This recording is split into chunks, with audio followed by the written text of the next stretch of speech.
The West might no longer be the boss of the world. There's a new gang of rising powers that have come to challenge America's massive rule. They are working on a unique currency, their own army, and a secret plan to take down America. This is BRICS, a group of 5 countries that are shaking up the world order. BRICS stands for Brazil, Russia, India, China, and South Africa. They are not just big economies, but they're also here to cause trouble for the USA, challenging its massive power. But where did these BRICS come from? What do they really want? And do they pose a threat to America and its allies?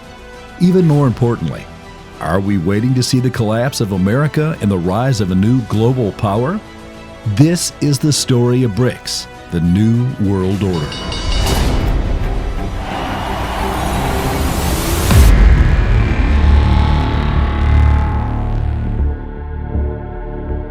It all started in 2001 when British economist Jim O'Neill from Goldman Sachs, an American multinational investment bank, came up with the idea of BRIC. He meant Brazil, Russia, India, and China. He wrote that these countries were the future of the world economy and that they would grow faster and bigger than anyone else. But what would happen next would shock everyone. As you'll later find out, this man didn't know that Brazil, Russia, India, and China would form a strategic alliance that would rival the West. He didn't know that they would also invite another country to join them, South Africa. That would bring in the voice of Africa. Now, BRIC was born in 2006 when the 4 original countries met for the first time in New York. They agreed to cooperate on various issues such as trade, finance, energy, health, and climate change. They also agreed to hold regular meetings to coordinate their policies and positions. BRIC grew in 2010 when South Africa joined the group, making it BRICS as we know it today.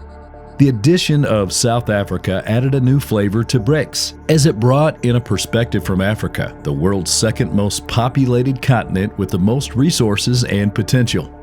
BRICS matured in 2013 when it set up its own institutions and initiatives, such as the New Development Bank, which lends money for infrastructures and development projects in BRICS and other poor countries, the Contingent Reserve Arrangement, which helps BRICS members in case of financial troubles, a new currency, which makes it easier for BRICS members to pay each other without using the dollar, and the Joint Statistical Publication, which tracks the performance of BRICS members across the world.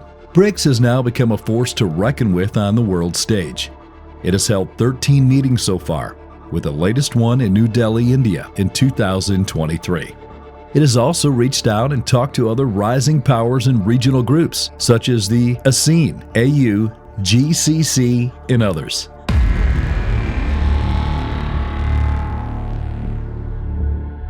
The answer is simple. They want a fairer and more balanced world. They want a world where no other country or group calls the shots. They want a world where the rules are made by everyone, not just by the West. They want a world where they can cooperate and compete with the West on an equal footing and with mutual respect. But BRICS is not a perfect alliance either. It faces many problems and differences. It has different political systems, from democracy to dictatorship. It has different economic models, from market to state. It has different strategic interests, from friends to adversaries. And that's not all. BRICS has different cultural values, from secular to religious.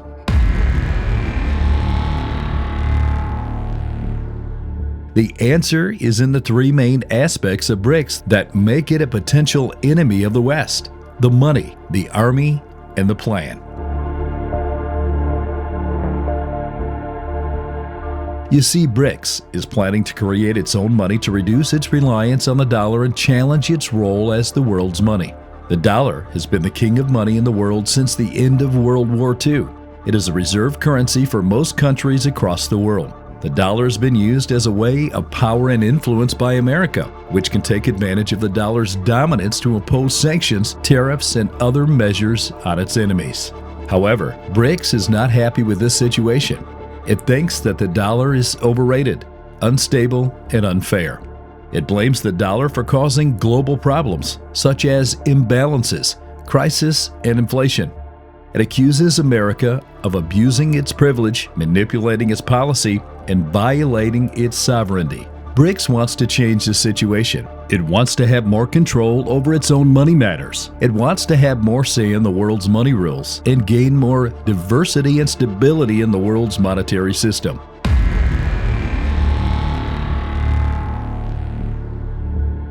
The truth is that BRICS has already started ditching the dollar. First off, China and Russia signed a deal worth 150 billion yuan, 24 billion in 2014, which allows them to exchange their money without using the dollar. India and Brazil also signed a similar deal worth 10 billion in 2012.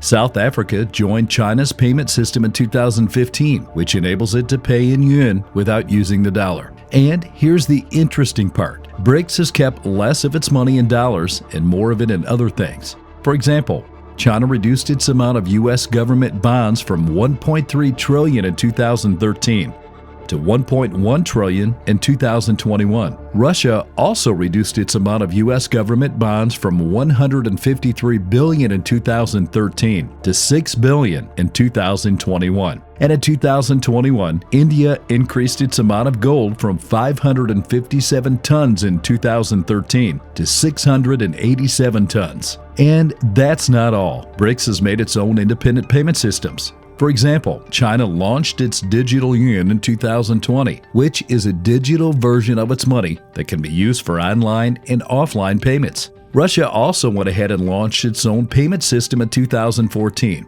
which is an alternative to the US-led SWIFT system that helps with cross-border payments. And in 2016, India launched its own payment platform, which is a mobile-based platform that allows faster and cheaper payments.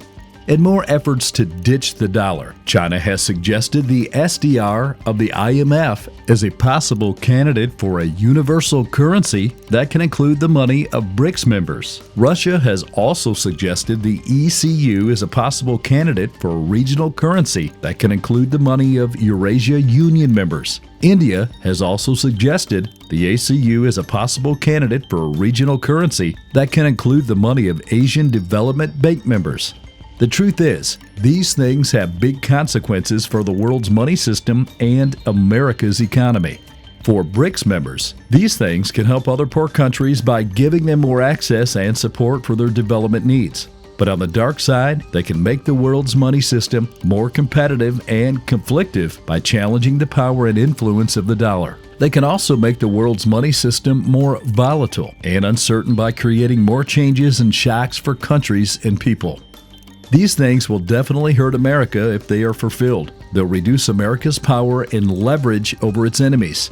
They'll also hurt other rich countries by reducing their share and role in the world's money rules. Even worse, these new developments could affect America's economy by lowering its demand for its products and services, weakening its growth and jobs. It will also increase the cost of borrowing, inflating its debt and deficit. The USA will become subject to more shocks from outside, eroding its confidence and stability.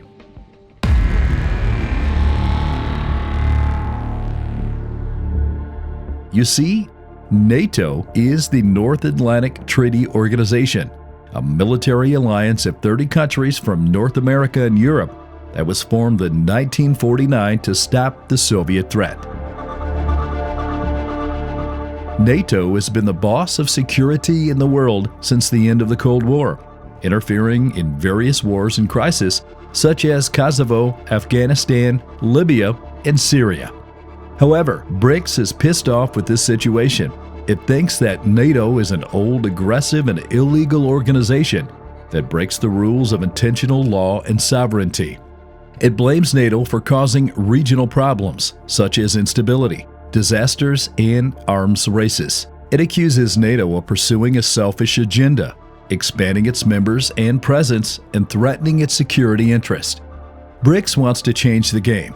It wants to have more control over its own security matters. It wants to have more say in the world's security rules. It wants to have more balance and stability in the world security situation. The truth is that it has already done several things in this direction. Now, BRICS has improved its defense cooperation, such as through joint exercises, arms sales, intelligence sharing, and peacekeeping operations. For example, China and Russia have done several joint military exercises under the group of the Shanghai Cooperation Organization, a regional security group that also includes India and Pakistan as members. Brazil and South Africa have also done several joint naval exercises under the group of the India-Brazil-South Africa Dialogue Forum, a three-way cooperation group that also covers economic and social issues.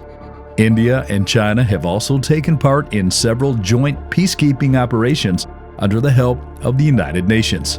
And it doesn't stop there. BRICS has upgraded its defense capabilities, such as through modernization, innovation, and diversification of its weapon systems and platforms. For example, China has made its own stealth fighter jet, the J-20, which is similar to the US F-22 Raptor. Russia has made its own hypersonic missile, the Zircon, which can fly at speeds of over Mach 8 and dodge any existing defense systems. India has made its own nuclear submarine, the Ariane, which can launch missiles from underwater. Brazil has made its own satellite launch vehicle, the VLS-1, which can put satellites into space. And South Africa has not been left behind. It has made its own armored vehicle, the Rubacat, which can work in harsh terrains and climates. And here's what's truly interesting. BRICS has created its own security framework, such as through regional integration, multilateral dialogue, and collective action. For example, China has started the Belt and Road Initiative, a huge infrastructure project that connects Asia, Africa, and Europe through land and sea. Russia has started the Eurasian Economic Union, a political and economic union that integrates 5 former Soviet countries. India has started the Indian Ocean Rim Association, a regional cooperation group that covers 22 countries around the Indian Ocean. Brazil has started the Union of South American Nations, a political and economic union that covers 12 South American countries. As if that's not enough, South Africa has started the African Continental Free Trade Area, a trade agreement that covers 54 African countries. These initiatives have massive consequences for the world's security situation and America's national security. These developments will likely hurt NATO by reducing its power and leverage over its friends. They'll also increase the threats and challenges from their enemies.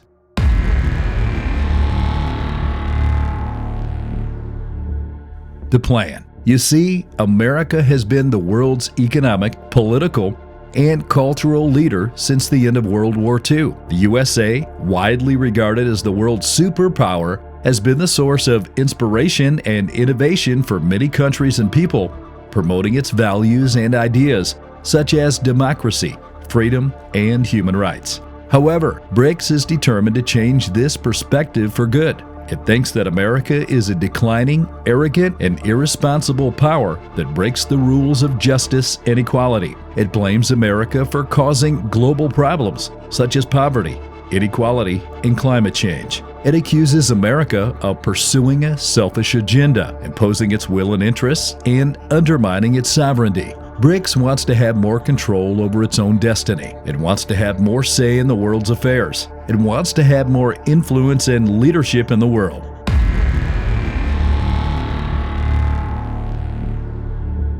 Turns out that BRICS is not playing and has already started the great revolution to overthrow America as the world's superpower.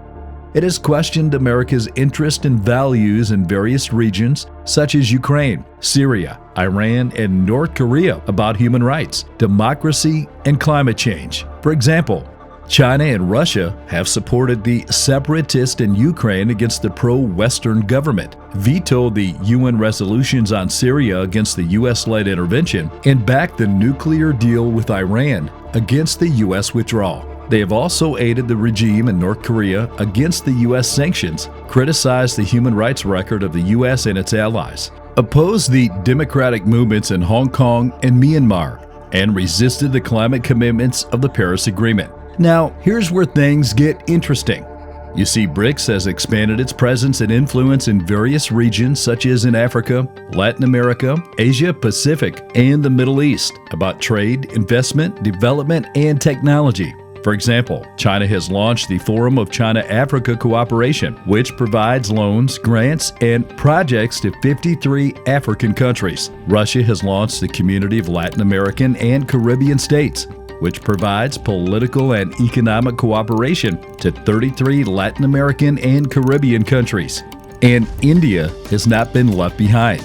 It has launched the Act East policy, which provides strategic and economic partnership to 10 ASEAN countries. Brazil has launched the BRICS Plus, which provides dialogue and outreach to 11 emerging economies. South Africa has launched the South-South Cooperation, which provides technical assistance and capacity building to 134 developing countries. Even more intriguing, BRICS has created its own world order, such as through alternative norms, values, and institutions. For example, China has proposed the Community of Common Destiny, which is a concept of mutual respect, cooperation, and win-win for all countries. Russia has proposed the Greater Eurasia, which is a concept of integration, connectivity, and security for Eurasia. India, too, has proposed the Vasudhaiva Kutumbakam, which is a concept of universal brotherhood, harmony, and peace for the world.